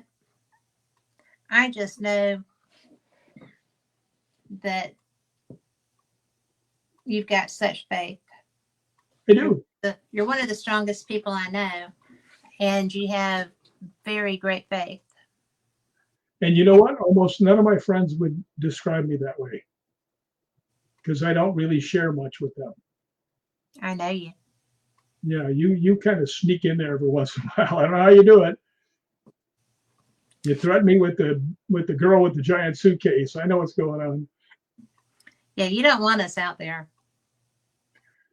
Well, not when you slobber knock her in an No, airport. no, I'm just teasing you. You know that the only thing I would ever wish for you is just the very best of everything. So, And the Farrah Fawcett blow-up dolls coming in. well, might as well wish for the real thing, a look-alike. But yeah, that was a very strong and powerful woman and brave. Unbelievable woman. Absolutely unbelievable. Had like one of the worst things you could ever have. Never bitched, never moaned. Yeah. Thank you, April. So, it's really going to be so good to have answers, regardless of which way that goes. And I always have you in my prayers. So there won't be anything new to toss a few extra ones out there. And David, I just figured tomorrow afternoon you'll hear me go, yes. Yeah. And I better be getting it across my phone too, dude. Well, you know what's so weird? I don't smoke, I don't drink, I don't do drugs, and now here I am looking at this. Now it's all that Tillamook, man. Well, I'll take it. Yep. I told by the way, anybody out there, Tillamook mudslide ice cream is the best in the world, and I eat way too much of it. And my brother was down here saying, you can't, that's not good for you. I said, Cash, my personality is going to get me killed before the Tillamook gets me. You've always said that. Yeah. Or the good steak. Yeah. So, nothing wrong with a good steak. No. Last time I had a good steak, I went with one of my neighbors. Yeah. And we went to Outback. And, that is good. and the bill was $100 at Outback. I'm like, It better have been good. that was good. We are out of time, my friend. Oh no! Let's go to part 2. We'll do a part 2. More. But thank you for being here, because you know what? You are so amazing and you matter so much to us. And I love hearing your stories and sharing experiences with you. So thank you for bringing all of that. And you know what's a strange thing? Other than you and probably Lori and a couple of my other friends, I don't think they realize that everything I'm telling them really happened. You know? Well, yeah, I mean, it does. You're one of the most honest and forthright people I've ever known in my life, sometimes to my chagrin. Okay. Oh, come on now. I'm always nice to you most of You the are time. always nice to me. Most of the time. And Jerry says you have plenty of stories to tell. We could do another 2 hours, but then, Carl would get antsy and Carl already hates me. hungry and stuff. So, but anyway, thank you. You're welcome. I'll be on anytime you need me. Well, I just like talking to you, and I wanted to make sure I got to spend some time talking to you tonight. Well, yeah, I know where you're going with that.